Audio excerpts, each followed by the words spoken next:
Welcome to Something to Talk About with the Bainbridge Island Senior Community Center, sponsored by Fieldstone Memory Care Bainbridge Island. Innovative and compassionate care worth the wait. Call 360-271-2530 to schedule a tour of Fieldstone's beautifully appointed apartments on Rolling Bay today.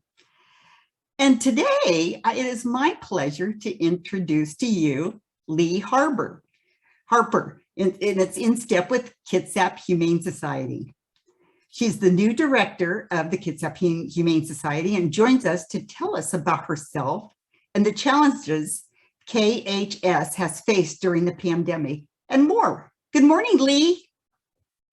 Good morning, everyone. Thank you for having me.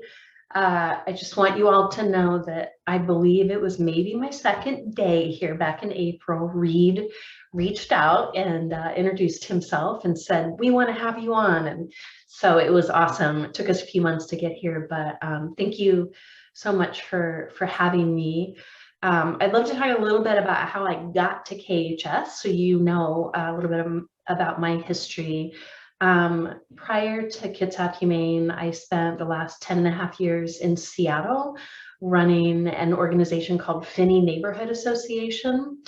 And as part of PNA, we had Greenwood Senior Center as one of our programs. So that was another reason I was super excited to, find a way to connect with my new senior center over here.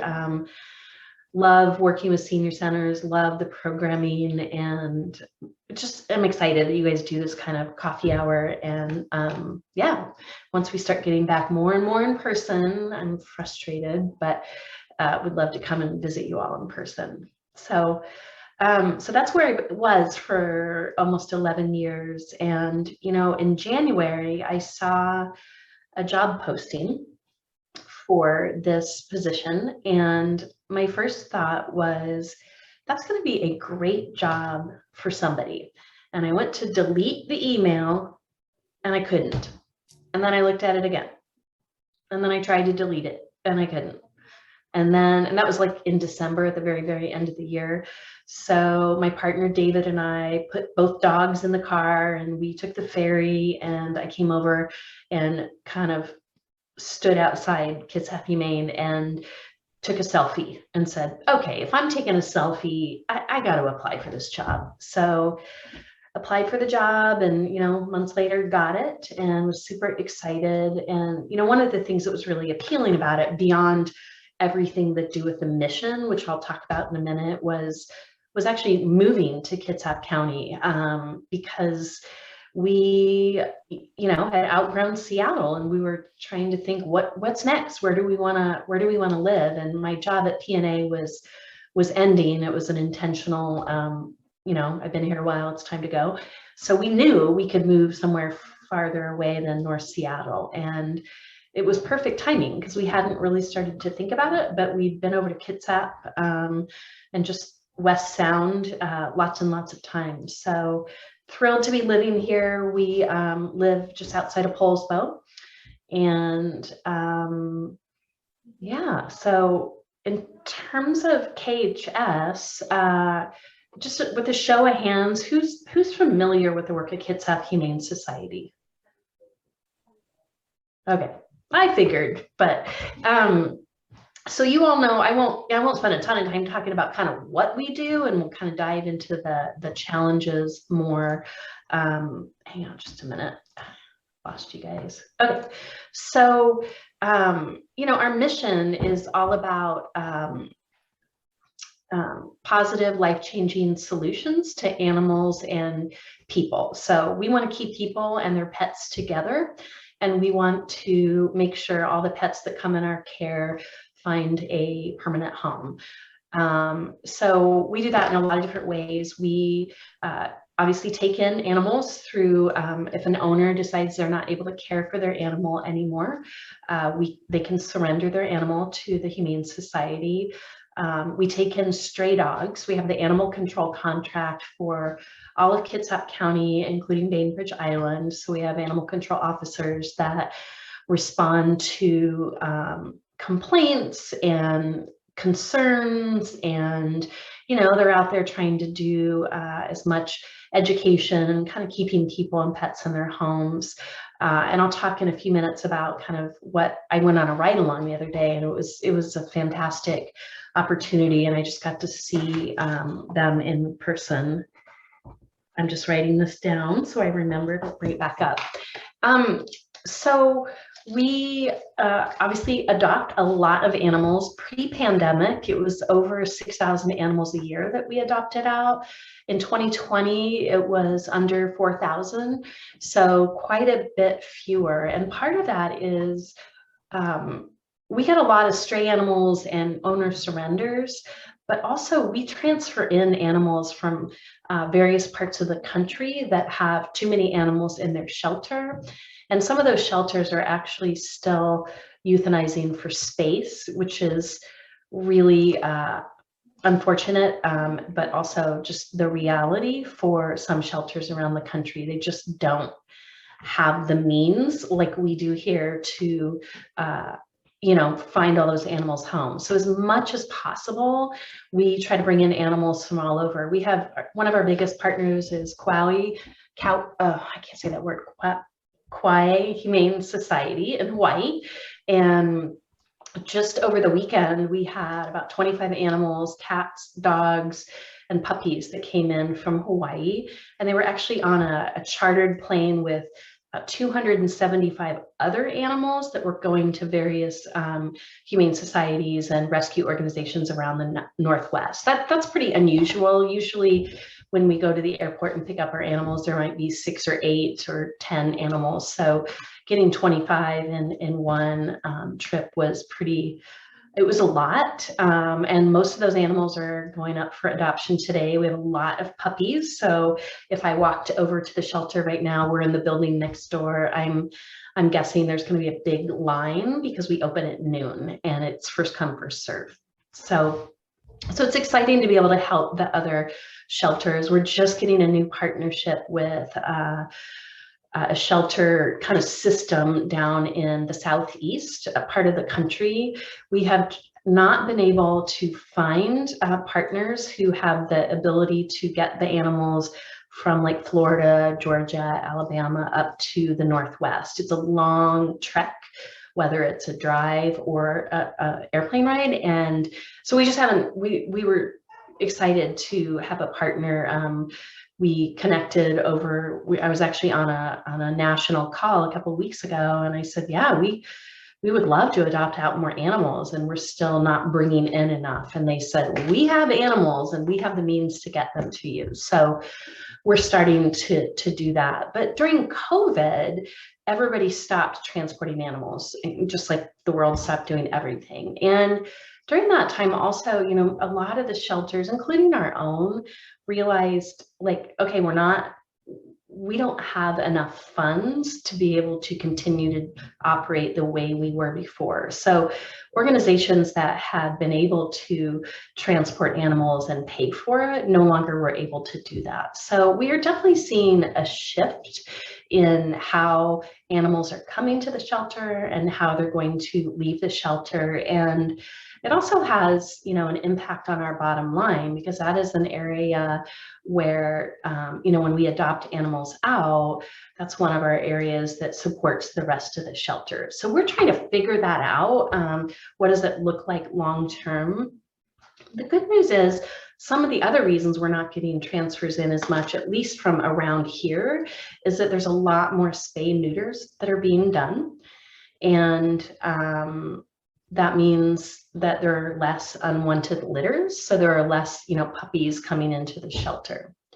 We get a lot of cats, a lot of kittens. It's kitten season. I didn't know before I worked here that there was a season for kittens. It's basically warm weather. So it's like April through at least the end of September. So we've had hundreds and hundreds and hundreds of kittens come in.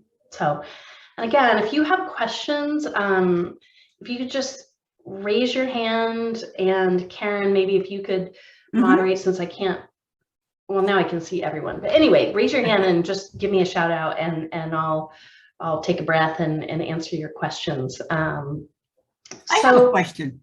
Yeah.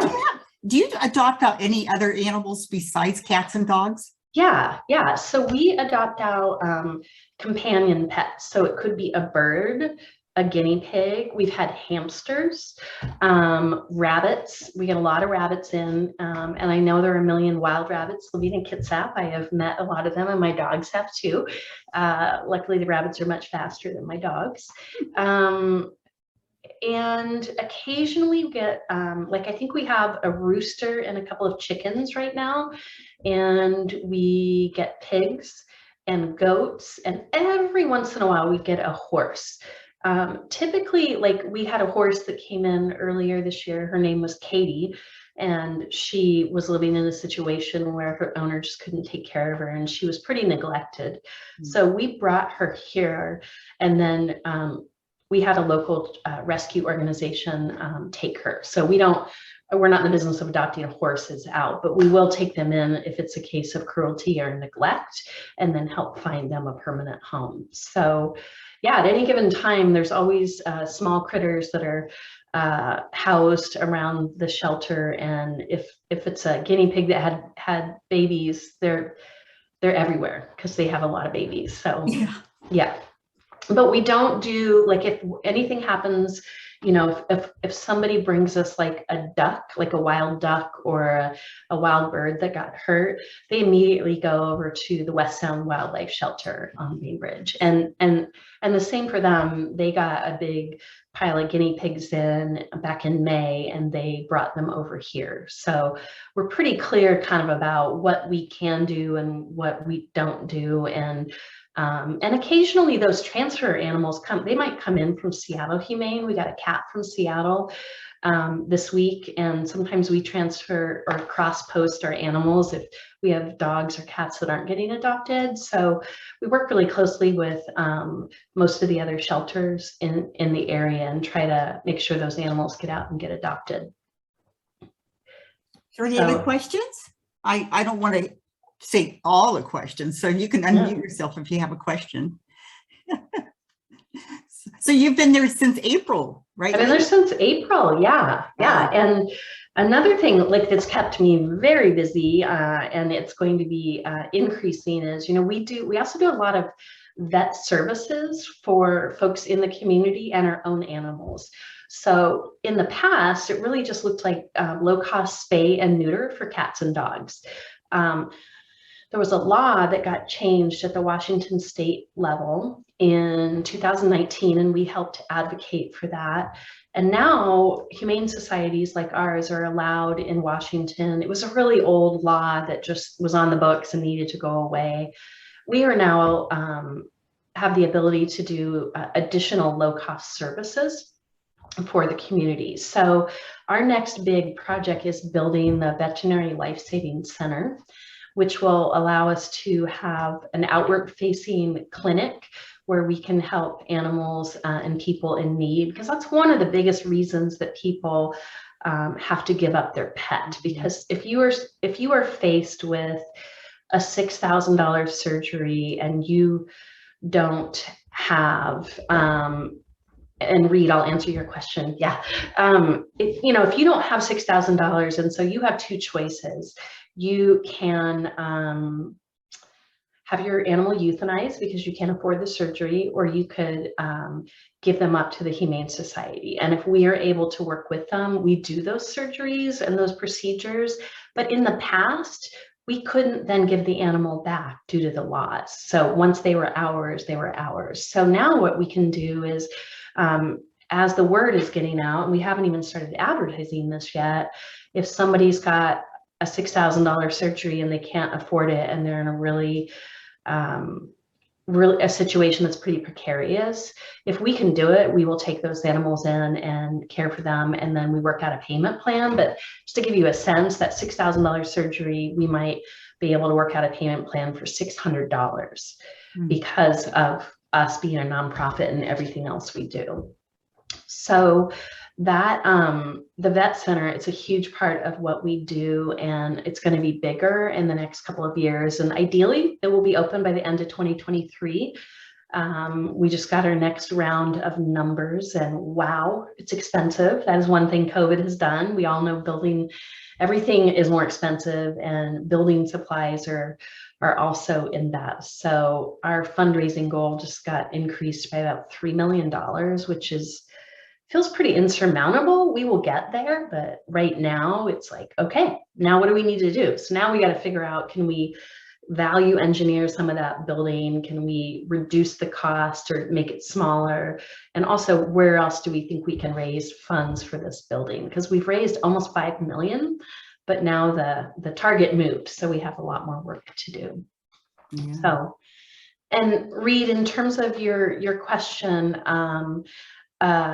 yes, we do want folks to, we want you to end up with the animal you want. So let's say you came in and you were looking for a little dog because you live in an apartment and you want to be able to pick up your animal and you want to, just that's what you want. And you come in and we don't have any little dogs and you say, oh, look at that giant, bouncy, young black lab. I think I might be interested in that dog.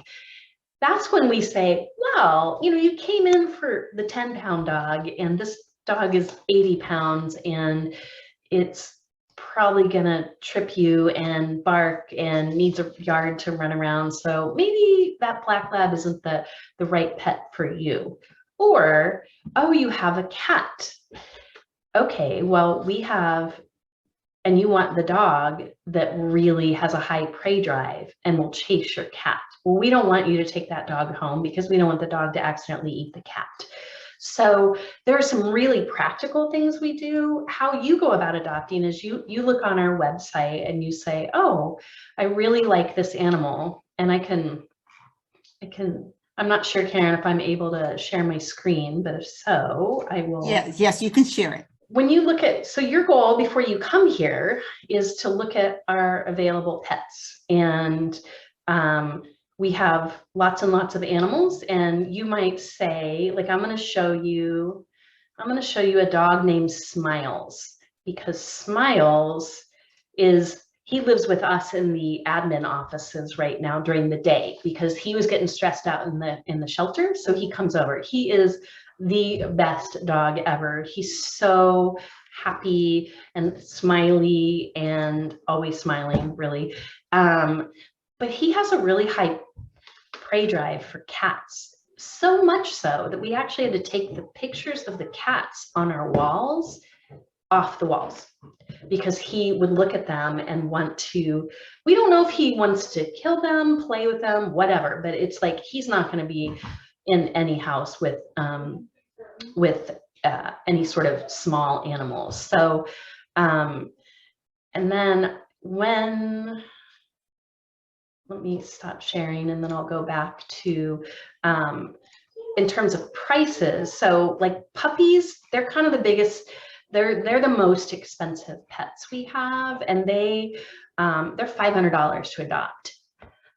Seems expensive. It is, but here's what it includes: the spay neuter, all the vaccines, the microchip, and your first vet visit, and a giant big bag of dog food. So when you think about what you would spend if you adopted that animal out in the world and had to do all those things, it's pretty affordable, but it does sometimes feel like we've got to work to make sure we make animals accessible to everyone. And this is just give you a sense of our adoption prices. So puppies are $500, and sometimes chickens $5, gerbils $5. So some animals we just want to get them out into homes, and we know that if you go to Petco, you can probably buy a gerbil for $15 or $20. So we want to make sure we can get those animals out. Medical rescues, that might be a dog that is in hospice, or we found out it's going to take a lot of care, and we want to definitely make sure they get out into the community. And sometimes, yes, hidden gems might be half price, so they're pretty cheap. Senior dogs, $75. And Smiles is considered a senior dog because he is over 7 years old. So he's only about 8. He's a great dog, but he's cheap because he's considered a senior animal. And then cats kind of go anywhere between 30 and 225. So it just depends on the animal, depends on their condition, their age. Superhero adoptions, every once in a while, like we got in a beautiful golden retriever puppy that it turned out it couldn't be in the home it was in, and they decided to rehome it. And that animal was probably a $3,000 puppy. And so that was one where we said, you know what, we're gonna charge more for that, and the person who ended up getting that dog showed up at 2:30 in the morning to wait in line. So puppies are really popular, and there's not a lot of puppies out there. So, all right, I'm gonna take a breath. Are there any questions before I talk a little bit more about, yeah, Pat? Pat, unmute yourself, please. Yes, I'll unmute myself. Yes, I'm actually interested in volunteering, and my history is with cats, and I've had cats, and I love cats. But I saw that you only had openings for dogs, and I do like dogs as well. I do, because and I'm wondering if to get on your volunteer list, would it be better for me to volunteer with the dogs first and then say, well, I eventually want to get in with cats, or just wait and say, I am waiting for a cat. I want to pet the cats, which I'm sure a lot of people do. Yeah, so that kind of goes to one of the COVID challenges. Thanks for teeing that up so nicely, Pat. One of the things that we had to do, and I'm sure the Senior Center also had to do it, is really we didn't eliminate the volunteer program, but we heavily restricted it because we stayed open all but about a week at the very beginning. So the only volunteers that we had during COVID were our advanced handler dog walkers, because we needed every volunteer to be able to walk every dog. And we only had about 20 volunteers, down from like 300 pre-COVID. So the first thing that we started doing about a month and a half ago is advertising again for dog walkers, because that's the biggest need. And it's also outdoors. So we felt more comfortable bringing folks back. We have started bringing back some of our cat volunteers. The cattery is what we call where the cats live here. But most of those are folks who have volunteered before. But that's next, right? Because we know the cats need that enrichment programming as well. So Pat, what I would suggest is, I'm going to put my email in chat. Why don't you email me, and you email? Yeah. Okay, cool. So I'm gonna put it in chat. Feel free to email me, and then I can connect with our volunteer coordinator, Meg, to see where they're at with their timeline. But I think if you want to volunteer with cats, you should volunteer with cats. So it's not about you need to have so many hours in with dogs before you can move to cats. It's just a matter of capacity, because now we're trying to basically in some ways start our volunteer program from scratch. And Reed, I don't know, if you're having any of those challenges at the Senior Center, but it's a lot, especially when a lot of people have moved on, or they decide they can't or don't want to be like volunteering in that same capacity, or they found someplace else. So, yeah, and I think the other thing is that we're starting to have to figure out how we're going to live with COVID for a while. And so we've got better protocols for volunteers, and now know that if you're going to be here, you're going to wear a mask, and you're going to need to be vaccinated.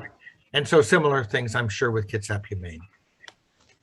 Yeah, I mean, Reed and I were on a call, I think just last week, with other executive directors, most from Bainbridge, but we all, Bainbridge Community Foundation organizes these great calls for executive directors and leaders in the nonprofit world. And we were talking about challenges and COVID, and we were all kind of commiserating about Delta. And we were still having an in-person auction at that point on September 25th.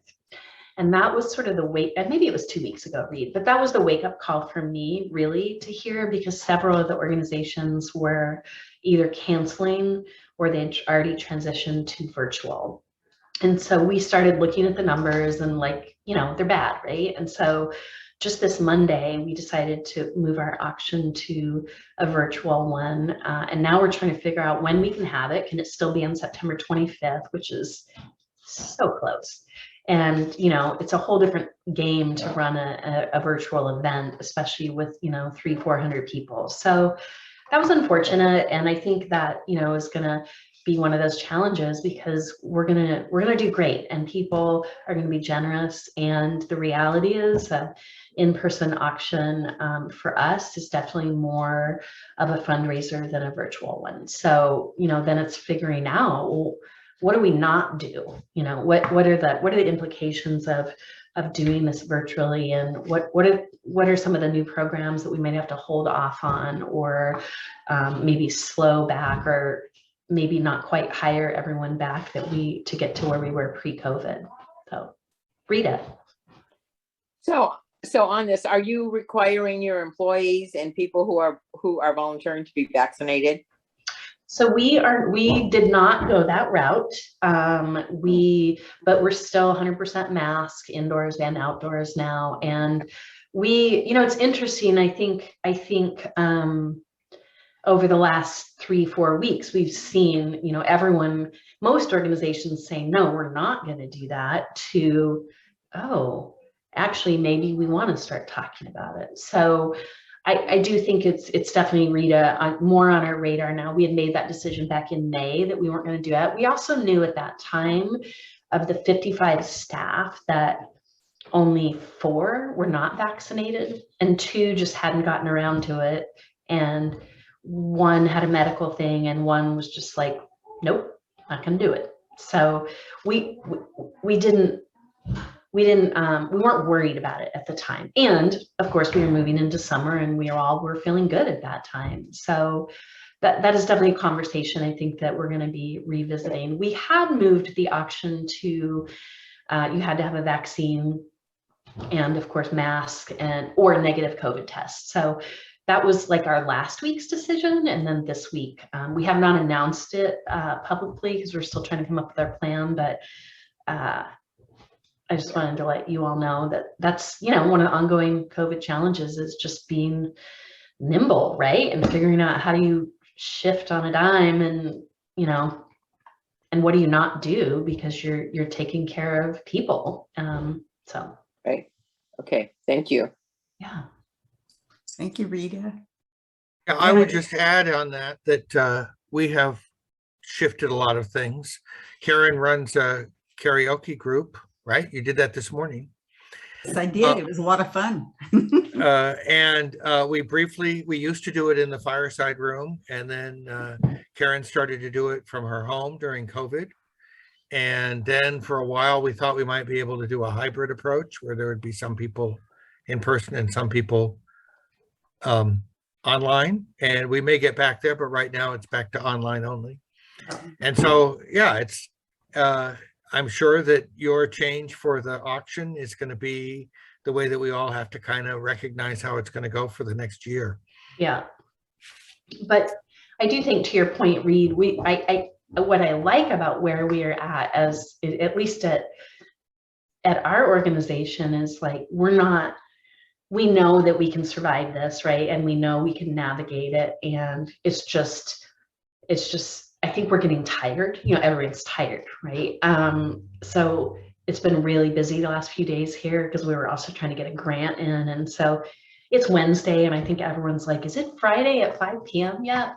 But we're getting good at being able to adapt, and adapt quickly too, right? Like, oh, we're going to do this hybrid thing. Nope, we're going back to, you know, all online. So I do appreciate that we all have gotten better about doing this.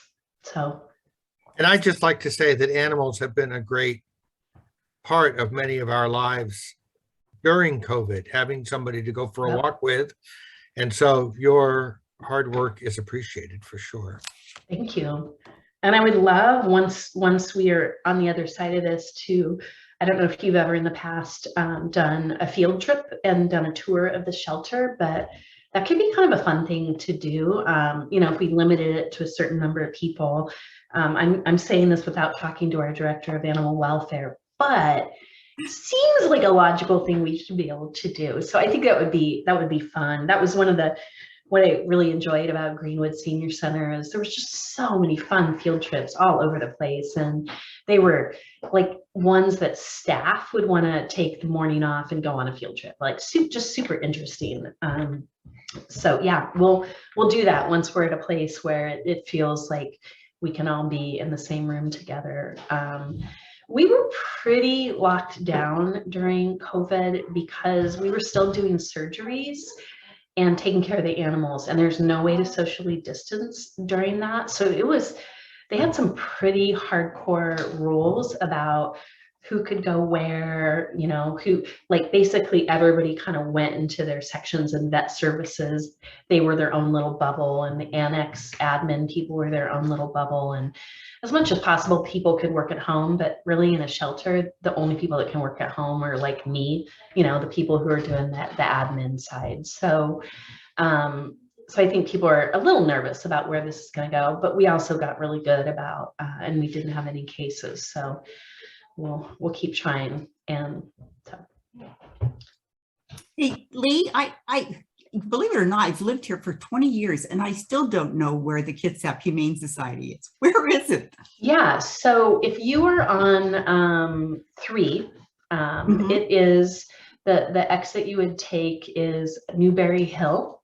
Okay. So it's really close to, there's a transfer station off of Dickey Road, and it's close to Anderson Hill Road. So just right about 2 miles from downtown Silverdale. So it's, unfortunately, it's not on any bus lines and it's not close to bus lines. So as we start expanding services for folks who need our help, if you don't have a car, it makes it a lot harder. So we're starting to think about that. Like, do we provide transportation vouchers? Do we take the show on the road and do vaccine and microchip clinics out in the community more? Like, what does that look like? So we can reduce that barrier of basically being somewhere, Karen, where you still don't know where it is and you've been here a very long time. So I got lost about the first month. I would be like, oh, what's this road? Oops, nope, that doesn't go. Oh, there it is. Oh, thank you, Reed. Yeah, so there's where we are.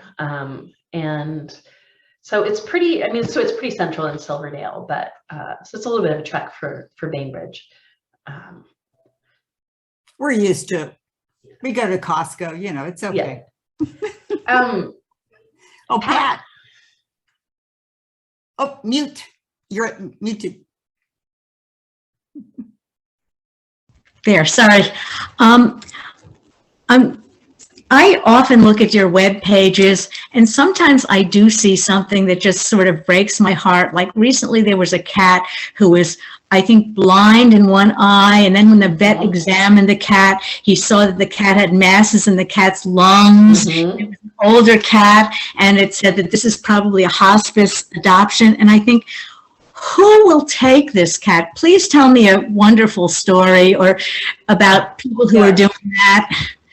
Yeah, so I'm gonna, this is not gonna do it justice, but I'm gonna show you, we had, for our auction, we had basically these playing cards that they're like trading cards. And so they have the animal on the front and then they have their story on the back. And so I wanna show you Cayenne. Cayenne is, she's a Doberman Pinscher, and she came in after her human passed away, and she lived with us over here in the admin building for about 2 months.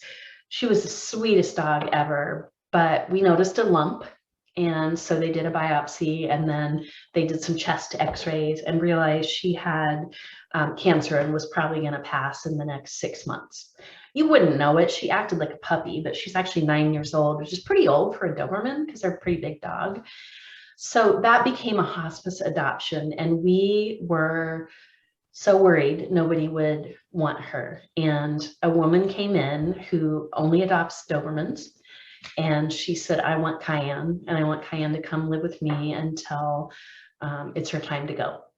And so she took Cayenne out and has sent us pictures, and they stopped by to visit about 3 weeks ago. And Cayenne just looks wonderful and still has lots of energy. And I'm hopeful that, you know, that'll be a situation where she's good. And then she's like, okay, I'm done. Because we know, you know, it's a short-term adoption. But we had a boxer the same way. Somebody came in, and you just want to hug those people, you know, and just say thank you. But hospice adoptions are more frequent than I think I first thought when I started here, because there are people that's what they do, and that's their, you know, it's such a significant contribution, because you know your heart's going to get broken in the not too distant future.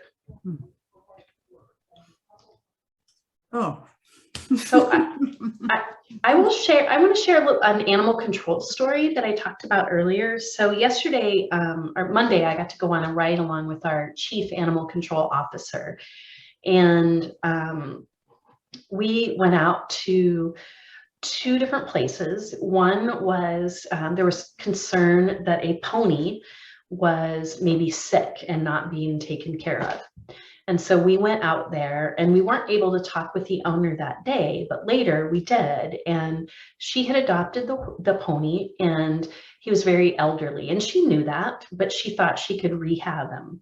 And so she has tried and tried for the last 2 months to rehab this pony, and has spent a lot of money. And the pony is just old and maybe lame. And so they're trying to, now the next step is talking about quality of life with this pony. But what I really liked about the conversation is, you know, it's not a judgmental conversation. It's not, hey, your pony's lame, what's going on? It's, hey, you know, somebody was concerned, they called us, and we want to have a conversation about it. And so by the time that visit and then later subsequent call ended, we felt really comfortable that owner was doing everything possible to ensure the best quality of life for the pony. And I loved that. So it wasn't, we got to complain. We're here to, like, you know, check out your horse. So the second home we went to was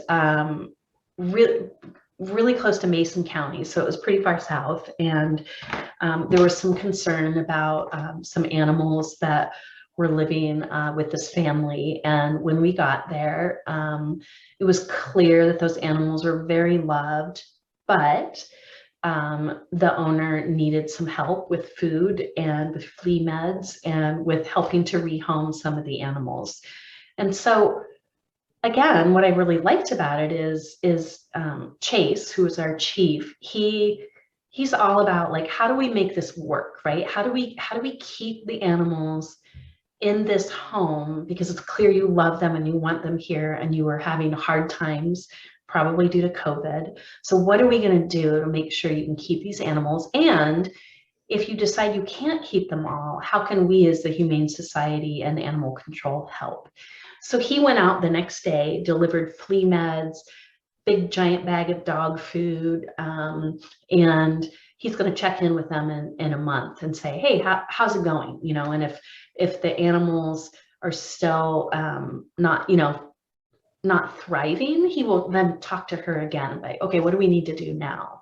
So that is a really different picture than what I thought of as animal control, especially when I lived in Seattle, because all I knew was, oh, the dog police are here, right?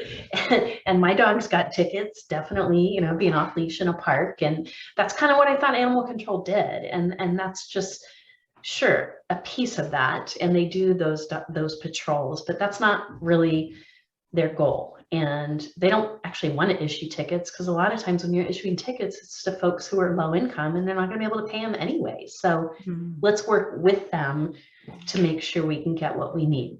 Sometimes that doesn't work, and sometimes you get the neglected horse that really does need to be removed from the home. But a lot of times you don't, and you're able to work with people. So because we want those animals to stay with their families. You know, I mean, if you have animals, they're like your kids. So we want to help make sure you can keep them. That is such beautiful compassion. I mean, you're helping people too, not just their pets. Yeah. I mean, it comes down to helping everybody. And that's just beautiful.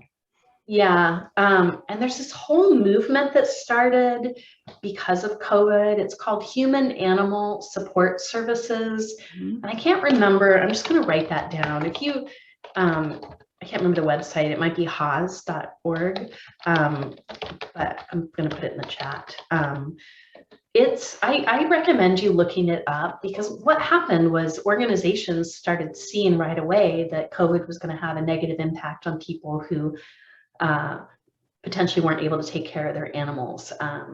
And so basically it's taking like all the principles of social services for humans and merging that with animals. And so it's not judging, Reed because he can't afford dog food. It's like, okay, what else do we need? Sure, come to the Humane Society and get your dog food once a month, and we'll make sure you can then spend your money on human food. But what else do you need, right? Do you need a low-cost vet? And are you doing okay? Like, are you getting out and getting everything you need? So it's an opportunity to sort of meet people where they're at and take care of a family. And it's not just, oh, well, Reed has a dog and it doesn't look like he's taking care of it, so we're going to take it away, right? It's, no, this is Reed's companion, especially, I mean, you all know as seniors, like it was so hard during COVID, right? Because everybody became massively isolated, and, we want people to stay with their buddies, whether they are cats, dogs, birds, whatever. So Human Animal Support Services is kind of all about that. Like, how do we expand our work to make sure you don't have to give up your dog, to make sure we don't have to take your dog, and to make sure that you and your dog remain healthy and happy. So. Yep. Oh, any other questions or comments? Yes, Pat, unmute. We all do it, Pat. I volunteered for PAWS for a while, a pretty long time, and one of the things that was hard for me was that there were so many people who wanted to give up their animals. I thought that I would just be uniting animals and people, but in reality, and very often it was an old animal, and sometimes, how do you decide which animals get into your program for rehoming versus which don't? Because obviously. Oh, Pat, you cut out there. We couldn't hear you there. Uh-oh. Can you hear me? Pat, we lost the last half, but I think I understand the question. Sort of, Pat, how do we decide? Yeah. Who gets rehomed? Okay, so because we have animal control, we're considered an open shelter, open admission shelter. So if you find a stray animal, we have to take it. If animal control finds an animal, we have to take it. So in that way, we don't have a choice as to who comes in. Now, if you want to bring your animal in and you want us to try to adopt it out, there's a lot of questions we ask you, Pat. We want to know, has the animal bitten anyone? Does it have any problems? Does it have anxiety? Does it chew the furniture? Does it run away? All these things, because the more we know about the animal, the more we are likely to be able to adopt it out, right? Smiles, we learned pretty quickly, Smiles doesn't like cats. And Smiles was actually adopted out, and he came back after a couple weeks, because it turns out he doesn't really want to live with a 3-year-old either. Totally fine, we get it, like 3-year-olds are a lot, and Smiles said no thank you. And that's great, because the more we can learn about them, the easier it is for us to adopt them. Hang on. Yeah, they're as individual as we are. But there are animals that we do not accept because they do have a bite history, and we know that we are going to be pretty unsuccessful in rehoming them. And so we encourage people to do that on their own. So we don't accept every single animal that comes in, but we do if it's a stray in the county, we have to accept it. So that's part of how we figure that out. And sometimes some of our older dogs, we offer euthanasia services for folks in the community, low cost, and also cremation. So you might bring your animal in for an owner requested euthanasia. And as we are talking to you, we might realize, gosh, you know, we understand that this dog is old and needs some medical care, and that you are ready to let go, or you are, you know, moving into a skilled nursing facility and cannot have this animal anymore, and you think the only option is euthanasia. But we think we can adopt it out. So we have a lot of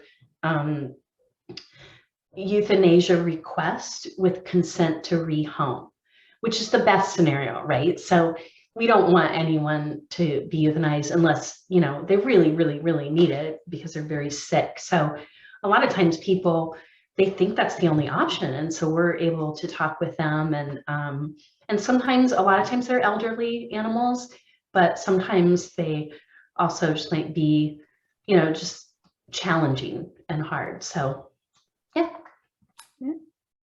Well, that's great. I mean, it just, Thank you. you know, you're doing both. I mean, you're giving people options, and that is so, I mean, when you're having to go through that yourself, such trauma in your life, Yeah. being able to give that person an option like that is wonderful. So. And we really try not to, our goal is to not judge. So Karen, if you walk in and you're like, I can't have a cat anymore. I got to give up my cat. We take it for what it is, and we say, you know, we appreciate all the information you're giving us, and we will adopt your cat out. And we try not, we're human, right? So it doesn't always happen, but the goal is not to bash Karen when she walks out of the shelter and say, well, I can't believe she gave that dog up, because we don't know your story, right? It's kind of like that. I used to work at a social service agency, and we had a food bank, and there would be some, oh, well, those people drove up to the food bank and they have a nice car. They don't really need food. It's like, well, actually, we don't get to judge them because we have no idea whose car that is, why they have that car, when they lost their job, what medical emergency they had. What we get to do is say, here's a big bag of food to feed your family. Thank you so much, right? And so that's really important for us as an organization to do the same. And our goal is to just take care of the animals, right? And get them into the best homes. And so we actually like that Smiles came back versus having a stressful life in a home with a kid that eventually could have led to something like a bite, right? If the kid, you know, didn't understand the boundaries. So we're like, great. Now Smiles says, nope, no kids and no cats. So that's good. We like it. And he gets to hang out with us during the day. So Yeah, Smiles has a hot setup there. I mean, he that's like really the does. best. Yeah, he really does. Yeah, And I'm he really will- grateful. I'm really grateful that Kitsap Humane was that way when we adopted a dog right after we had moved here with a couple of little kids. Mm. And we thought, you know, kids, you need dogs. And it turned out that the dog was really more than we could handle with the kids, which were enough to handle, frankly. Yeah, yeah. And so that wasn't the right dog for us. And it was wonderful to be able to have somebody understand that. And we did end up eventually adopting a different dog later, and it worked out Nice. great. Nice. Yeah, yeah. Has anyone else adopted an animal from Kitsap? Or Paws? Yeah. Oh, Yeah. Oz. Yeah. Cat people. We love Paws. Yeah. Absolutely. Is there anything else that I haven't covered that you'd like me to touch on? My son adopted a deaf cat, and it worked out wonderfully.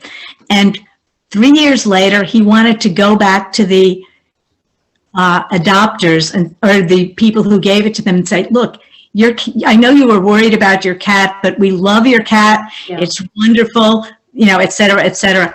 But of course, he couldn't find the original newspaper articles. Mm. So I just want to know, do you ever, and I know these adoptions are kind of more or less blind. You don't know who takes your cat, but do people ever know that, hey, it's worked out well, or people love this dog? And No, we don't have a lot of open adoptions. We think of open adoptions as we don't want to have a lot of barriers. When I first heard that, I was like, wait, we do open adoptions? So we think of open adoption as let's reduce the barriers as much as possible. But every once in a while, if somebody comes in and says, hey, I'd really like to know how my cat was from, years ago, we could reach out to the new adopter and ask that, but it just doesn't happen very much. And it's Yeah. often traumatic for someone when they do have to give up their pet. It's sort of like they're wanting to move on. We Yeah. just had a dog named Dean, and Dean was a woman found him on the beach, and she thought he was dead. He was that sick and skinny, and he moved his head, and so she tossed him in the laundry basket. It's a beautiful story, and we posted it on Facebook, and I think it's on our website too. Anyway, Dean, he made it to the shelter. We didn't think he'd make it through the night. He did. He weighed about 28 pounds. He should have been about 60 pounds, and he's a pit bull. And it took him about 6-7 weeks to rehab. Now he has a beautiful new home, and his name is Arlo.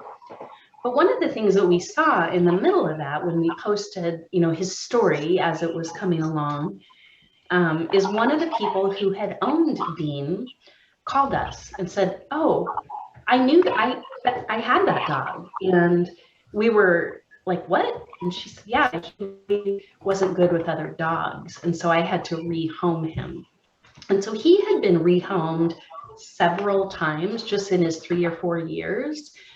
And so we just really appreciated that she called us, and she was thrilled that he was doing well. She had no idea, what had happened to him after the people she rehomed moved him along. But what we learned is he really needed to be adopted by a family that didn't have other dogs. And now he's living the best life, and he's not a dog that's going to come back to us because, oh, it turns out he doesn't like dogs. So that was lovely. Of course, we all wanted to know, like, well, what's the story, and but you take what you can get. And she was just happy that he was here and safe and going to get a new home. Perfect story, beautiful story. Really, such a good success, and like so many successes you have at the Kitsap Humane Society. So, Lee, thank you so much for being with us today. And we always want to think of you. You're a wonderful nonprofit here, and taking care of our furry friends. Some of our friends that don't have furs, I guess hamsters have. That's right. Never mind. Most of them all have fur. So, but thank you so much for being with us today.